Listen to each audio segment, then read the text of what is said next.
Bonjour à tous et bienvenue à cette édition de MONUSCO Réalité, un programme de l'unité vidéo de la MONUSCO. Le site du Baobab Stanley, situé dans la ville de Boma, sera de nouveau rouvert aux touristes et autres visiteurs de la province du Bas-Congo, avec sa réhabilitation par une ONG locale grâce au concours financier des projets à impact rapide de la MONUSCO. Le reportage sera tout à l'heure, après les nouvelles. En mission de reconnaissance à l'est du pays, le représentant spécial du secrétaire général de l'ONU en RDC a animé un point de presse le jeudi 12 août à Goma. À cette occasion, Roger Miss a réaffirmé l'existence d'un partenariat entre la MONUSCO et le gouvernement. Parlant du bilan de sa mission, après avoir visité l'Ituri, Dungu et le Nord Kivu, le représentant spécial de Ban Ki-moon a estimé qu'il était encore au début d'un processus. C'est évident que malgré le progrès, les choses déjà achevées, qu'il reste des problèmes énormes. Et la mission de la MONUSCO, en travaillant avec les autorités, en travaillant avec tout le monde, sont toujours commis à l'achèvement des conditions de paix, de stabilité, de sécurité et bien sûr la stabilisation long terme avec le bien-être de la population en tous sens pour le futur. Auparavant, le chef de la MONUSCO s'est rendu à Nyanzales, à plus de 100 km au nord-ouest de Goma, où il a rencontré les déplacés internes dans cette région. Après un échange avec eux, Roger Miss a déclaré que le rétablissement des conditions de sécurité et la protection des civils, y compris de permettre aux déplacés de regagner leur village, figure parmi les priorités de la mission onusienne. Je vous assure qu'avec notre nouvelle mission de MONUSCO de stabilisation, ça figure, bien entendu, d'abord d'établir des conditions de sécurité, la protection des civils qui reste toujours notre première priorité. Toujours à Goma, le bataillon uruguayen a procédé à la destruction de 390 armes récupérées par la section DDRRR de la MONUSCO auprès des combattants FDLR candidats au retour volontaire dans leur pays. Mais seulement pour des raisons de sécurité, 22 000 munitions à petit calibre ont été remises à la section UNMAG pour leur destruction appropriée. Cette action vise à encourager le retour de la paix et la stabilité à l'est du pays. Comme annoncé dans le sommaire, la rénovation du Baobab Stanley est en cours dans la ville de Boma, dans le Bas-Congo. Ce site a été baptisé du nom d'Henry Morton Stanley, malgré la controverse soulevée par l'œuvre de l'explorateur anglais surnommé Mbulamatari au Congo. C'est donc l'ONG Banque Alimentaire qui effectue les travaux de réhabilitation avec un financement de la MONUSCO. Les travaux consistent à remettre en état le bâtiment qui abrite les services de l'environnement et du tourisme, mais aussi la terrasse pour les visiteurs. Aurel Bolambo. Bonjour, bienvenue à Boma. Nous sommes dans la province du Bas-Congo.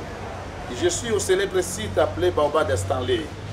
Cet arbre que vous êtes en train de voir ici à côté de moi, c'est un arbre qui avait hébergé, qui avait abrité M. Henry Morton Stanley, comme on l'appelait. Les grands exportateurs qui étaient venus de l'Europe, qui nous ont fait découvrir cette partie du pays. Cet arbre que vous êtes en train de voir a plus de 7 siècles. Plus de 7 siècles, cet arbre existe. Et cet arbre peut continuer encore à exister plus de 3 siècles, selon les experts. Mais découvrons d'abord l'intérieur de cet arbre parce que c'est spacieux. Même moi, je peux y passer la nuit. Mais ce n'est pas la raison de ma visite aujourd'hui. Venez-y, nous allons visiter ensemble cet arbre. Venez-y.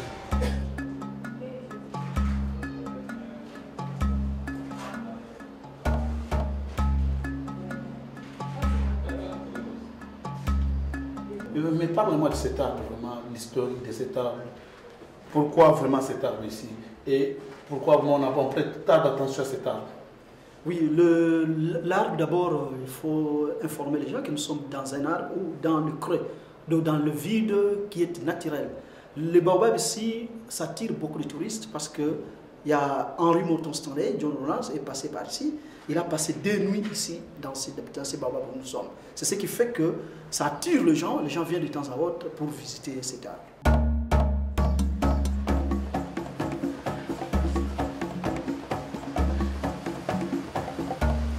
Nous vous présentons M. Stanley. Ah bon? On l'appelait Henry Morton. Mais lorsqu'il a quitté l'Europe à bord d'un bateau, il a embarqué ses canots. On l'appelait Lady Alice. Et ici, ça nous démontre le parcours que Stanley avait suivi. Et je vous disais, au départ, il est parti avec des porteurs hommes comme des porteurs femmes. Tous ces porteurs sont partis de Zanzibar ici, où il y avait où il y a une petite île, mais à l'époque c'était un marché où on vendait les esclaves. Stanley est parti avec des esclaves ici comme porteur, ici à Zanzibar. Ils traversent le lac Victoria jusqu'au Djidji. Ils ont fait 1 année et 23 jours de marche. Ils avancent à Rumi. En Rumi, ils continuent vers Mbandaka jusqu'à Kinshasa. De Kinshasa, Matadi, comme vous le savez, c'est non navigable parce qu'il y a encore des chutes là-bas.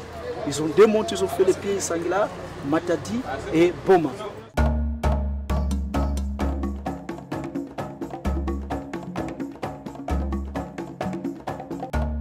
Ce site est très important et classé parmi les 4 sites que nous avons dans le Bas-Congo. Donc nous avons le jardin botanique du centre, nous avons Belvédère et nous avons le Baobab d'Estanley. Donner de la valeur dans ces sites, c'est pourquoi MONUSCO, un jour de passage, ils ont vu comment étaient ces sites en état de délabrement. Ils ont pensé à financer pour sa réhabilitation et c'est pourquoi vous voyez qu'on est en train d'aménager.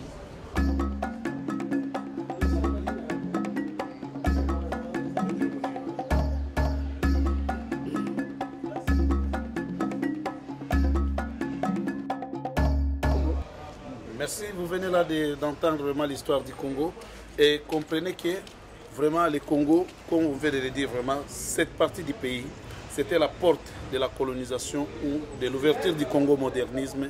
C'est l'entrée vraiment des colons belges pour venir visiter le Congo et s'installer au Congo et faire du Congo ce que vous savez. Merci de nous avoir suivis. Au revoir. La rénovation du site Baobab Stanley va permettre de relancer le tourisme, mais aussi de procurer des recettes additionnelles susceptibles d'améliorer les conditions de vie de la population, mais aussi le développement de la province. Pour rappel, la rénovation de ce site de Stanley a été réalisée dans le cadre du programme de projet Impact Rapide de la MONUSCO. C'est la fin de cette édition, merci de nous avoir suivis, à très bientôt.